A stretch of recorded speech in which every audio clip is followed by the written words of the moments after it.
Ce soir, j'aimerais vous laisser lire une parole. Vous avez le droit de deviner qui va vous lire ça. Qui a une voix si belle? Ina, viens voir. Un psaume que vous connaissez tous, le psaume 91.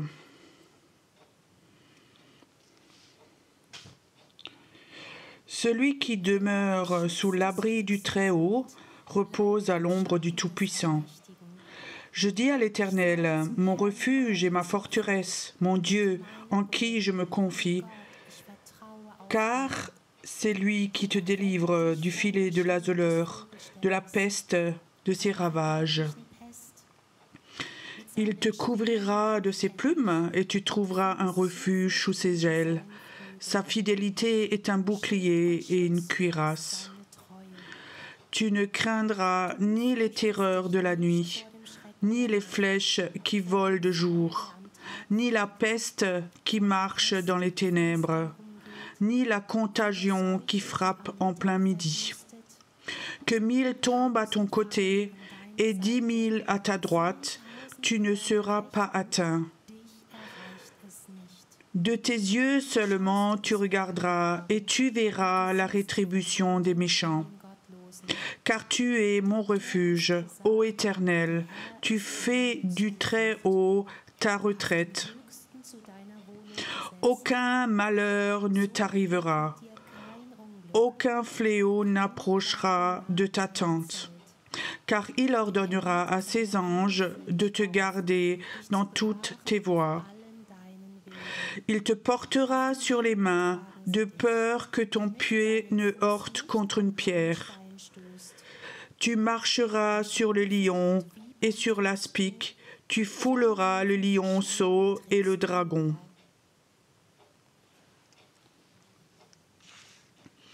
Luther, il y a parfois différentes traductions, dit qui est sous l'abri du Très-Haut. Et sous l'ombre du Très-Haut, et celui-ci parle au Seigneur. Ce soir, j'aimerais vous parler comment c'est la différence, ou quelle est la différence entre parler au Seigneur ou prier. David avait la capacité de parler au Seigneur, de dire « Tu es ma force, tu es ma protection, tu es mon pardon, tu l'es. » Il ne dit pas « Donne-moi la force, le pardon », mais il dit « Tu es et tu me donnes ». Il parle au Seigneur. Il dit « Tu es ma lumière ». Il ne dit pas « Donne-moi de la lumière ». Je ne sais pas si vous connaissez la blague de la psychiatrie. Il y avait 2 malades. Ils voulaient s'échapper. Il y avait un mur, 5 mètres de haut. Et un fou dit à l'autre, écoute, j'ai une idée. La nuit, quand il fait très sombre, tu viens avec la lampe de poche, je fais comme ça un rayon de lumière et toi tu marches dessus et tu montes. Et l'autre dit, mais je suis donc pas fou. Quand je suis au milieu, tu éteins la lampe. Tu me donnes. Il dit pas, me donne pas un peu de lumière, combien tu vas voir, 100 watts, 200 watts, non, tu es ma lumière, tu l'es. Et David peut dire cela parce que celui qui est sous l'abri du Très-Haut est à l'ombre du Tout-Puissant et lui peut parler. Et maintenant, cet abri, dans l'Ancien Testament, c'était l'abri de la loi. David habitait, donc était sous la loi. Donc, ta parole est une lampe à mes pieds. Il était 100% dans la loi, il l'a respectée. C'est pour ça qu'il avait cette confiance dans le Seigneur. Dans le Nouveau Testament, on a un autre abri. C'est l'abri de la grâce. Il y a une très grande différence. Il ne faut pas que tu fasses quelque chose pour être sous cet abri, mais il faut que tu crois quelque chose. Et ça, il y a une différence. Vous savez, je suis tellement heureux que je suis né dans le Nouveau Testament. Toi aussi ? je vais être honnête, j'aurais pas réussi dans l'Ancien Testament. Toi non plus? C'est bien. Oh, des rebelles de nouveau. Tu sais, David avait donc été dans la loi et essayait de la vivre. Et ça, c'était sa relation avec Dieu. Qui a le droit de monter sur la montagne, dit-il, rencontrer Dieu, celui qui a des mains propres, qui n'a pas de péché, qui fait ceci, cela. Dans le Nouveau Testament, Dieu, tu peux rencontrer Dieu sur la montagne, pas parce que tu as fait quelque chose, parce que Jésus a tout fait pour toi. Il y a un abri de la grâce. Ça veut dire, tu n'as aucune chance de plaire à Dieu au travers de tes œuvres. Amen. Tu n'as aucune chance.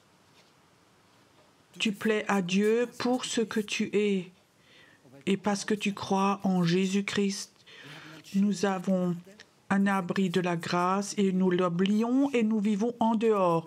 Ça veut dire que nous allons nouveau dans un évangile de rentabilité. Je veux faire quelque chose pour lui plaire. Je veux faire ceci, cela pour lui plaire. Et je veux vous dire, quand on rentre là-dedans, automatiquement, on s'éloigne de nouveau de cet abri de la grâce. Qu'est-ce qui se passe dehors quand il pleut? Imagine, je vais sortir ma voiture, il pleut fort et Martin vient avec son parapluie pour que je ne sois pas mouillon. Je dis, Martin, j'en ai pas besoin, mais je vais être mouillé. Et quand nous nous éloignons de cet abri de la grâce, nous perdons quelque chose de très important. Et je crois que c'est quelque chose d'important quand nous sortons de cet abri de grâce, nous commençons de nouveau à prier, à mendier, je veux dire. Dieu, est-ce que tu peux m'aider? Est-ce que tu peux me guérir? Cher Dieu, est-ce que tu peux me pardonner? S'il te plaît, Dieu, tu peux protéger mes enfants. Dieu, tu peux faire ceci, cela. Comme ça, quelqu'un prie qui est sorti de cet abri de grâce. Mais si tu es sous l'abri, tu parles au Seigneur, tu es ma confiance. Si on a 1000 qui tombent à ma droite et 10 000 à ma gauche, moi pas, je reste debout. Ça, c'est cet abri de la grâce. Et nous oublions ça si vite.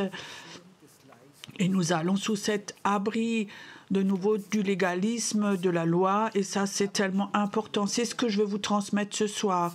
Ne pars jamais, ne quitte jamais. Car tu as dit, ton Seigneur est ta confiance. Et je crois que c'est important. Je te donne un exemple. J'ai 4 enfants.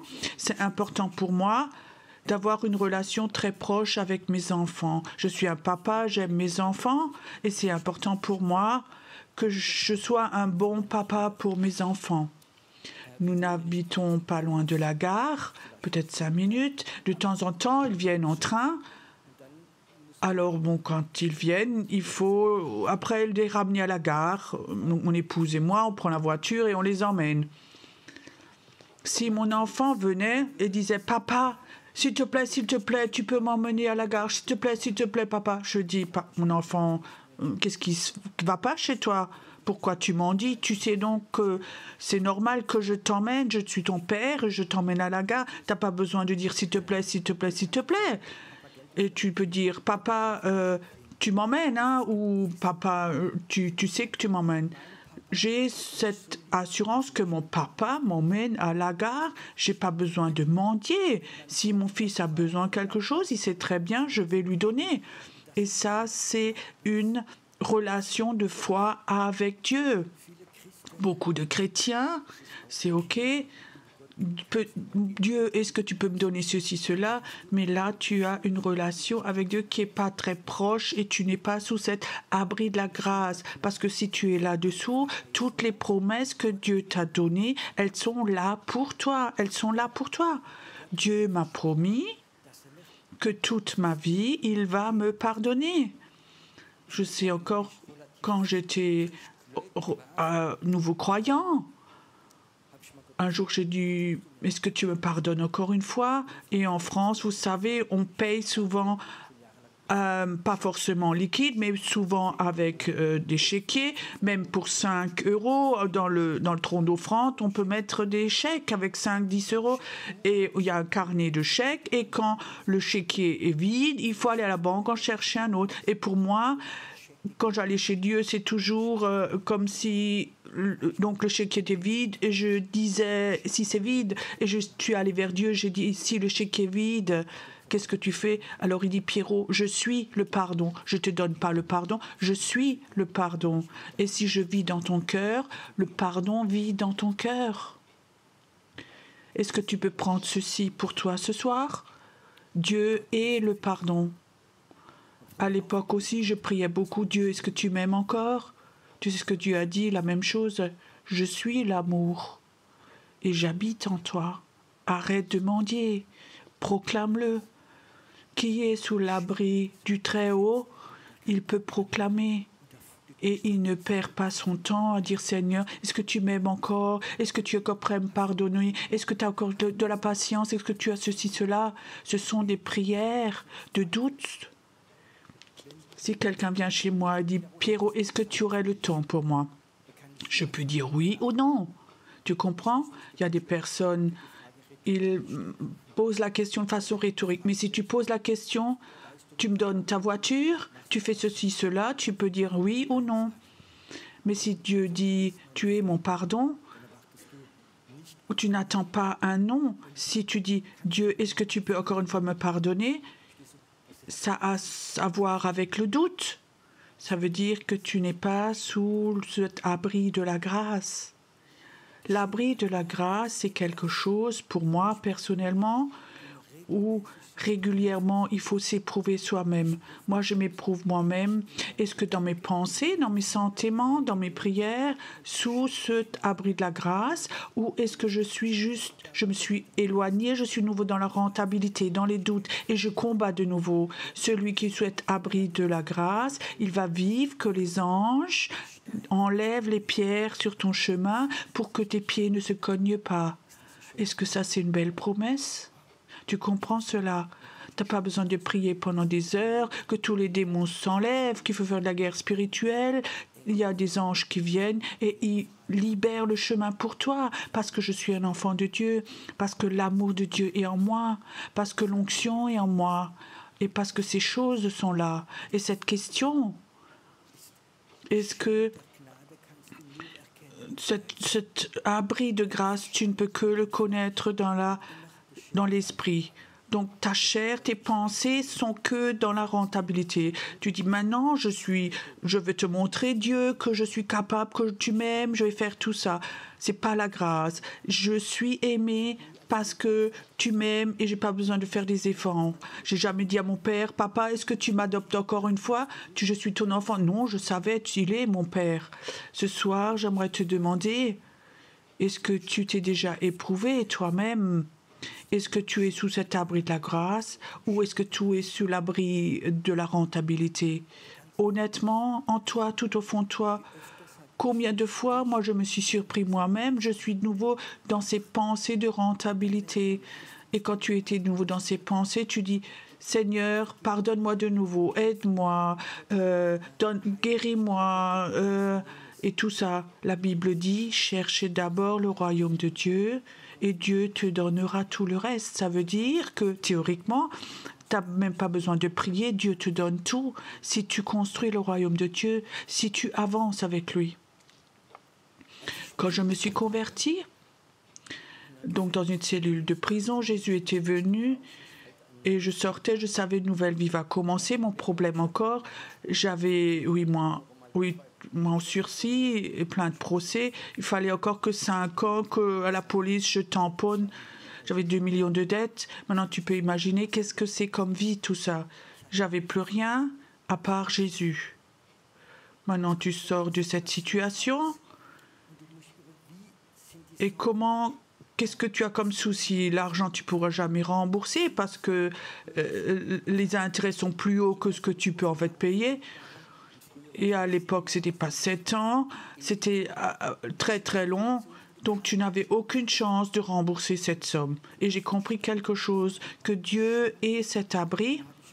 Alors j'ai fait un contrat avec lui, je n'ai jamais prié pour mes problèmes. Et je n'ai jamais prié pour mes problèmes.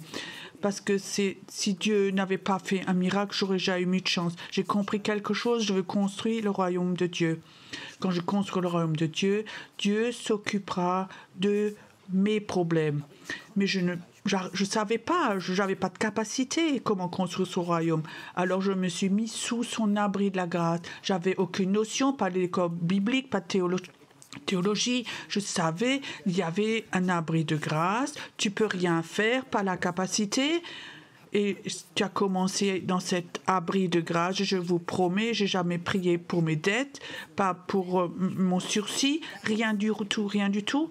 Et Dieu a fait un miracle après l'autre parce que j'étais sous cet abri de la grâce pendant des années. Tu comprends? Jusqu'à ce que tout soit enlevé.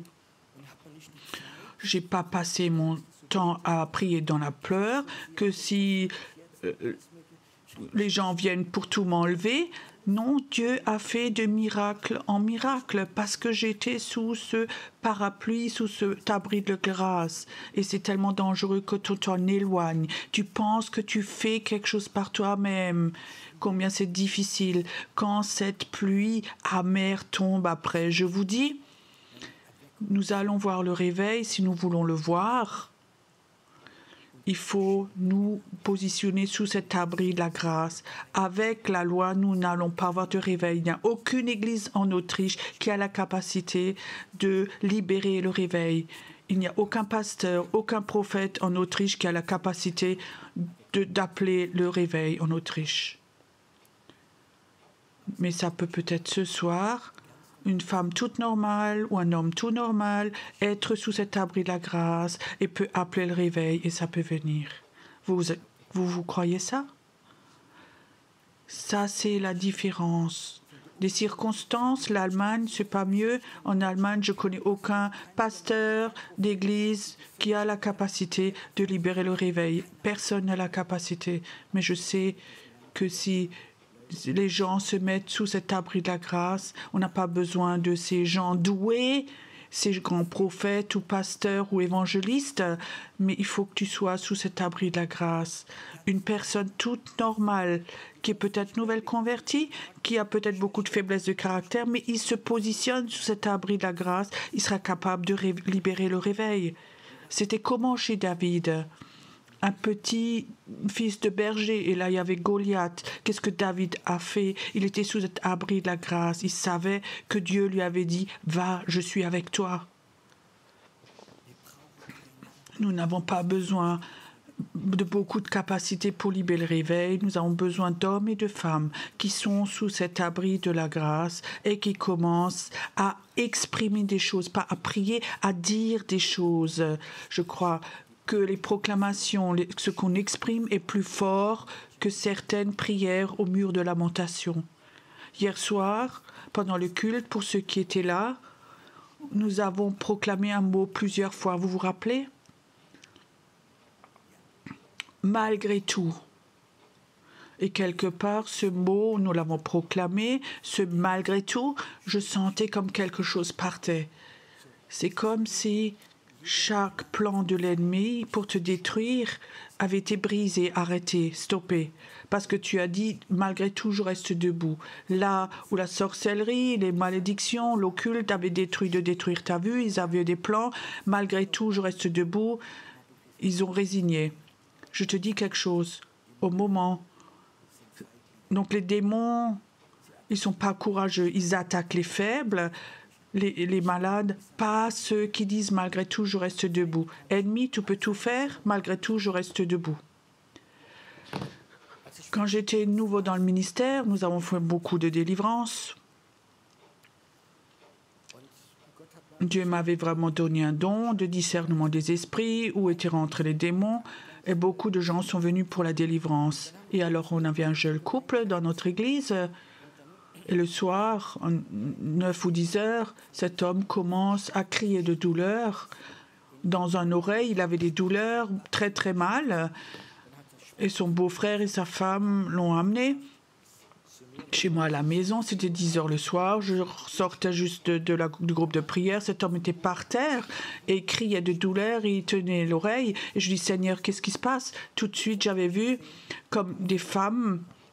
Ils étaient autour d'une poupée, ils avaient piqué avec une aiguille dans l'oreille. Tout de suite, je savais vaudou. Je savais tout de suite. Et j'étais fâchée dans l'esprit. Et je disais, au nom de Jésus, ce démon qui fait cela dans cette oreille, tu pars maintenant et tu tortures ceux qui t'ont envoyé. Au même moment, cet homme s'est levé, c'était parti, il y a même du sang qui est sorti de l'oreille.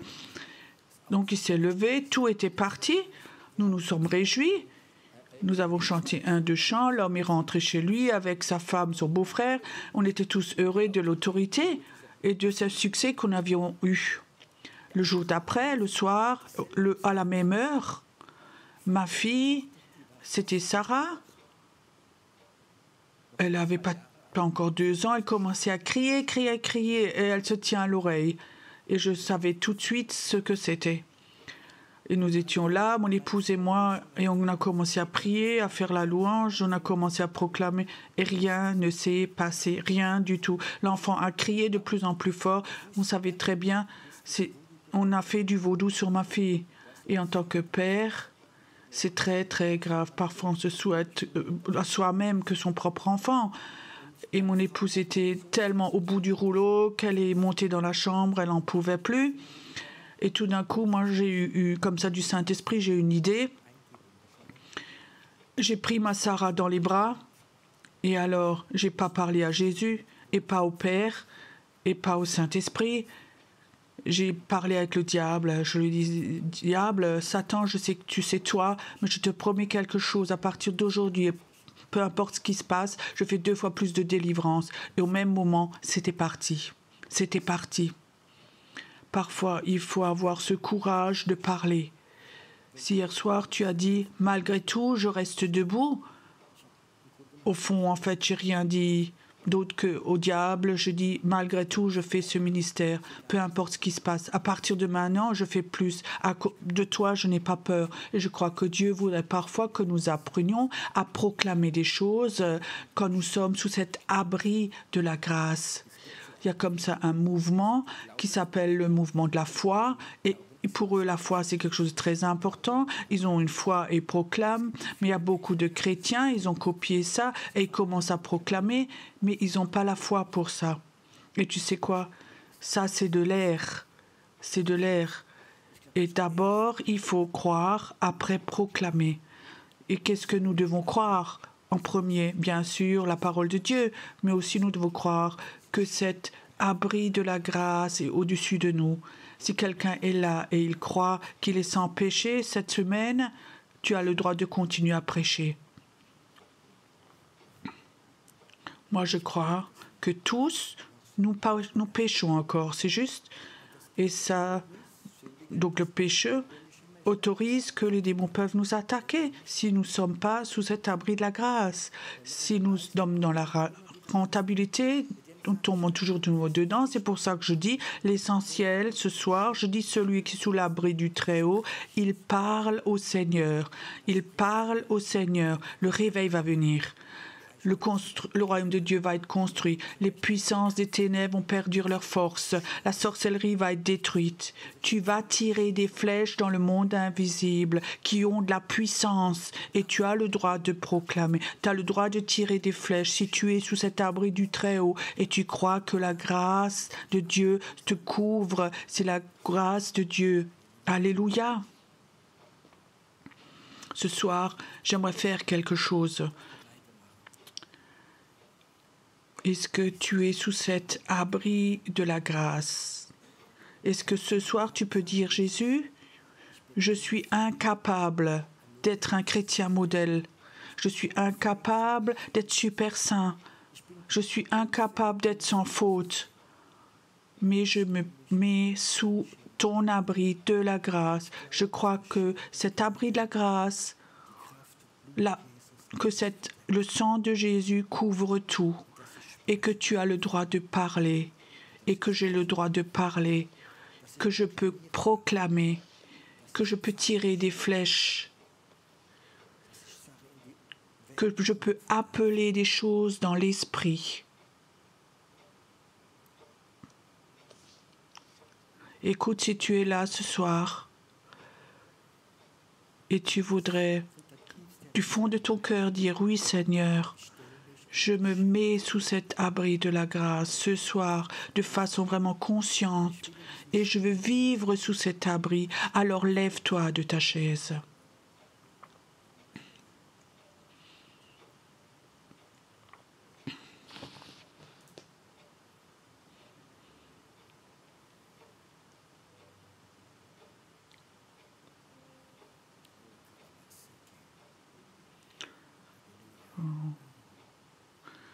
Mets-toi complètement en dessous. Cet abri de la grâce, c'est le sang de Jésus. Et il coule sur toi maintenant. Il coule sur toi. Ça coule sur toi maintenant. Ça vient sur toi maintenant. Le sang de Jésus couvre tous tes manques. Le sang de Jésus ferme toutes les portes du démoniaque, de malédiction, de la sorcellerie. Le sang de Jésus. Le sang de Jésus. Ça vient sur toi maintenant. Ça vient sur toi quand tu as la foi, que tes enfants veulent venir à la foi.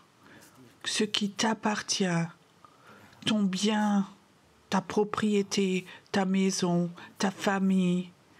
Est-ce que maintenant dans la foi, tu peux tout positionner sous cet abri? Tu peux avoir la conviction que l'ennemi ne va pas toucher cela. Il ne va pas s'approcher. Cet abri de la grâce.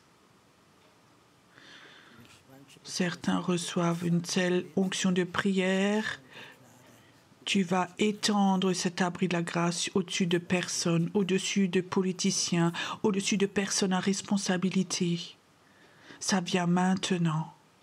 Ça vient maintenant. Ça vient maintenant. Maintenant.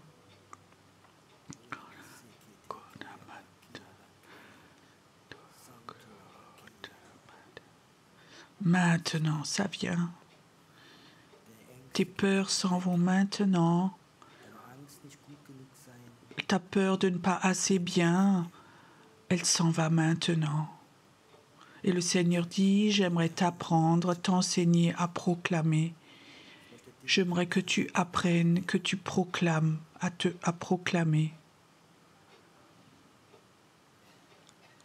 Je vais proclamer maintenant des phrases. Répète-les après. Seigneur, tu es ma lumière. Tu es ma force. Tu es mon avenir. Tu es mon Père. Tu es mon Dieu. Et je suis ton enfant. Je suis ton enfant. Et je vais demander et je vais proclamer le réveil pour mon pays, le réveil pour l'Autriche, le réveil pour la Suisse, pour l'Allemagne. Le réveil va venir. Le réveil va venir. Le réveil en route. Il est là. Il vient. Il vient.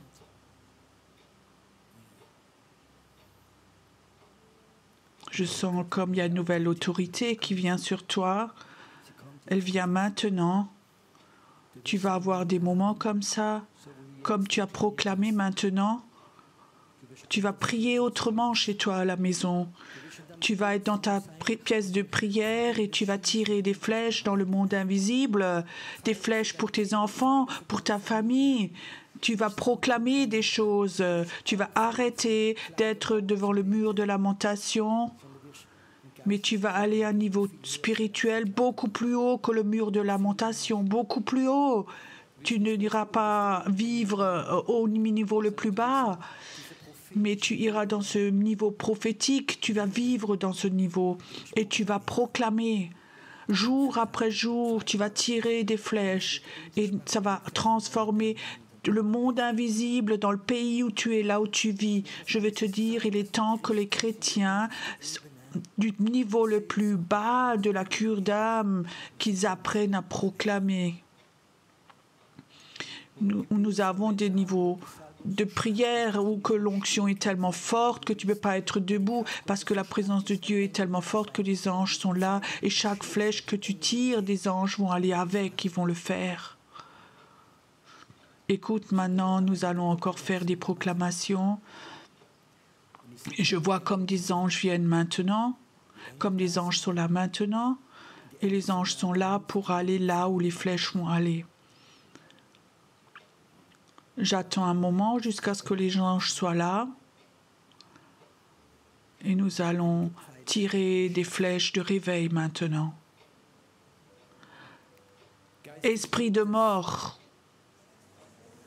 esprit de mort, tu vas partir, tu vas quitter ce pays, parce que la vie de Dieu vient. Sorcellerie, tu vas perdre ta force, parce que c'est la volonté de Dieu. Une armée prophétique se lève et ils vont tirer des flèches. Et ils vont tirer des flèches. De tirer des flèches au nom de Jésus. Et moi, je vais tirer des flèches. Je vais tirer des flèches. Je sors de la vallée de lamentation et je monte sur les montagnes prophétiques. Et je vais tirer des flèches. Je vais tirer des flèches. Et maintenant, Dieu fait quelque chose dans la salle. Dieu touche maintenant tes mains comme signe que tu vas tirer des flèches. Comme si le feu de Dieu touchait tes mains maintenant. Ce feu, comme confirmation spirituelle, tu es appelé à tirer des flèches. Tu es appelé à proclamer. Tu es appelé de Dieu à aller à un niveau très, très élevé pour tirer des flèches très, très loin. Il y a un temps qui va venir où l'Autriche va être appelée à prier pour d'autres pays, où les Autrichiens vont prier pour les pays et les autres pays vont recevoir le réveil. Dieu va en Autriche appeler une armée de prière prophétique qui a appris à tirer des flèches prophétiques, à proclamer. C'est là maintenant. Reçois maintenant. Toi qui es là et tu sens maintenant ce feu dans tes mains, élève tes mains vers Dieu maintenant. C'est comme si Dieu disait, je te donne mes mains. Je vais tirer, moi, ces flèches, que je me sente bien ou pas, ou que si j'ai des sentiments de valeur ou pas, si la situation est bonne ou pas, je vais tirer des flèches. Waouh! Écoute, ces flèches peuvent transformer un pays. Si les personnes qui sont là ce soir commencent les prochains jours, tous les jours, à tirer des flèches de libération, de délivrance, le pays va se transformer. Aussi les gens qui écoutent maintenant sur YouTube, aussi toi qui es chez toi à la maison, tu peux tirer des flèches. La main de Dieu voudrait venir. Tu es sous l'abri de la grâce et tu vas tirer des flèches. Arrête de gémir, arrête de croire que tu es petit. Tu es sous ce parapluie, sous cet abri de la grâce. Tu es un enfant de roi. Tu es appelé à tirer des flèches de délivrance pour toi, ta famille, pour ton pays, peu importe où tu es. Merci Seigneur pour cette armée de prières prophétiques qui est là ce soir. Viens, inspire encore, ça vient, il y a encore quelque chose qui vient. C'est l'onction du feu qui vient maintenant. C'est l'onction du feu. Il y a des temps qui vont venir où vous tirez des flèches et tout d'un coup, tu as envie de lâcher un cri de victoire. Tu seras chez toi à la maison et le feu de Dieu va être si fort que tu ne peux pas autrement que de crier et tu cries dans le monde invisible et ça va libérer des flèches. Libérer. Ou les Russes tire toujours plus loin les missiles vers les Américains. Nous allons commencer dans l'esprit, nous, à tirer nos flèches. Écoute, je vois comme les anges sont là ce soir. Ils vont être avec toi. Ils vont être avec toi ce soir. Ils vont être avec toi ce soir. Quand tu tires les flèches, ils vont aller. Et si tu tires une flèche quelque part qui est à 300 km, les anges sont en une seconde là-bas. Ça va se réaliser. Ça vient encore. Il y a un feu qui vient encore maintenant. Ce feu vient encore maintenant. Quelqu'un qui sent que dans toute ta colonne vertébrale, que tu es touché par ce feu maintenant dans ta colonne, que Dieu dit à cette personne, écoute, tu vas devenir fort. Où ton corps était faible les derniers temps, tu vas être fort. Il y aura une force corporelle dans ta colonne vertébrale. Tu sauras, tu as besoin de cette force pour tirer ces flèches. Ça vient maintenant. Quelque chose vient sur toi maintenant. Il y a un feu qui vient dans ta colonne vertébrale. Tu es marqué par Dieu, par ce feu prophétique pour tirer ces flèches. Reçois maintenant, reçois maintenant, reçois que l'esprit de mort ne va plus te toucher facilement. C'est fini tout ça. C'est fini. Ayons encore un moment encore où nous adorons notre Dieu. Nous adorons Dieu. Et ce soir, pendant ce temps d'adoration, si tu as sur ton cœur, tire une flèche, alors tire encore une flèche. Le ciel est ouvert. C'est l'onction pour que ces flèches aillent loin ce soir, qu'elles aillent très loin ce soir. Et à la fin, si tu as sur ton cœur, derrière, on met 2 paniers. Et si tu veux donner ton offrande, mets l'argent dedans.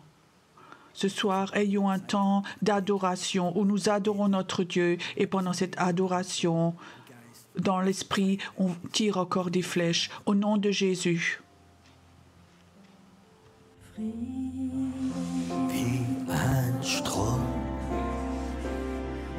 Liebe groß wie Wege, Wind deines Geistes, wie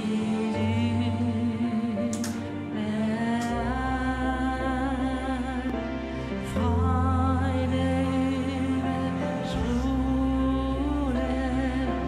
Heile Leben,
ist die Herrlichkeit für immer.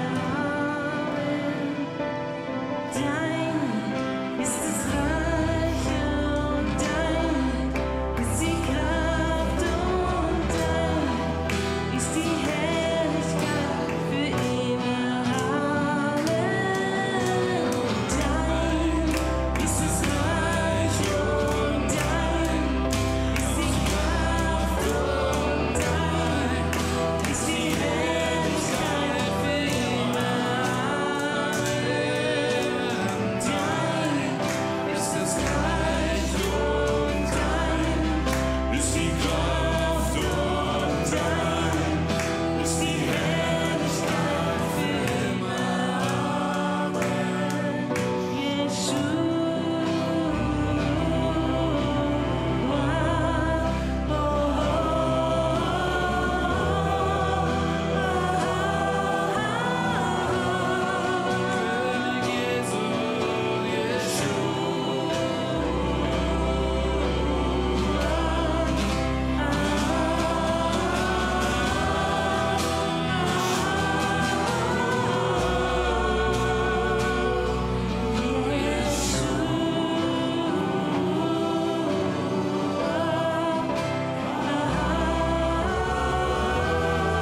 Nationen, in Österreich, in der Schweiz, überall.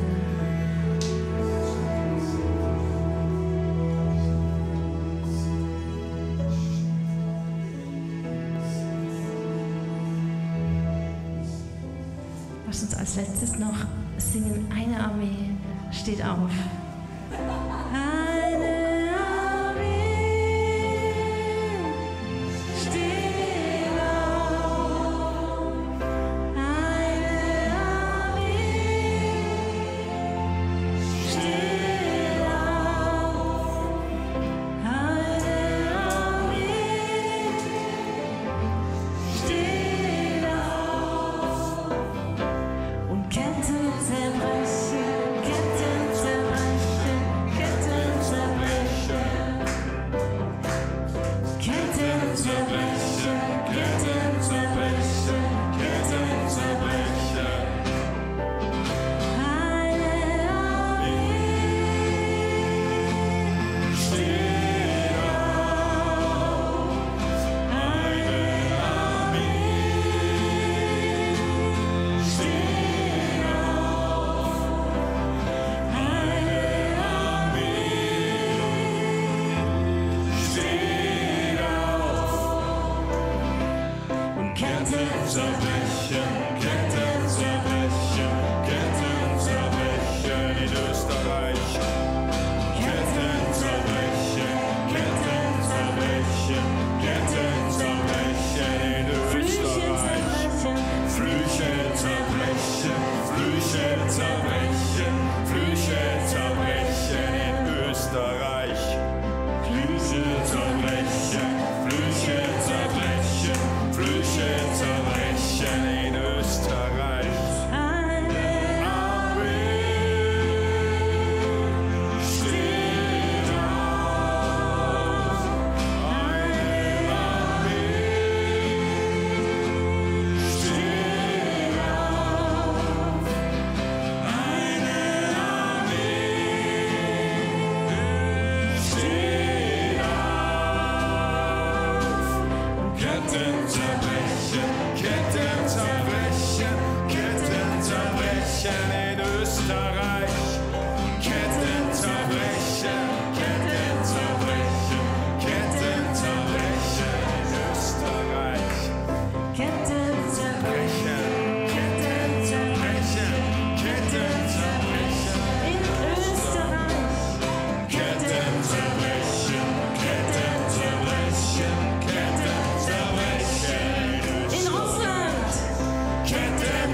jetzt mal noch eine Zugabe.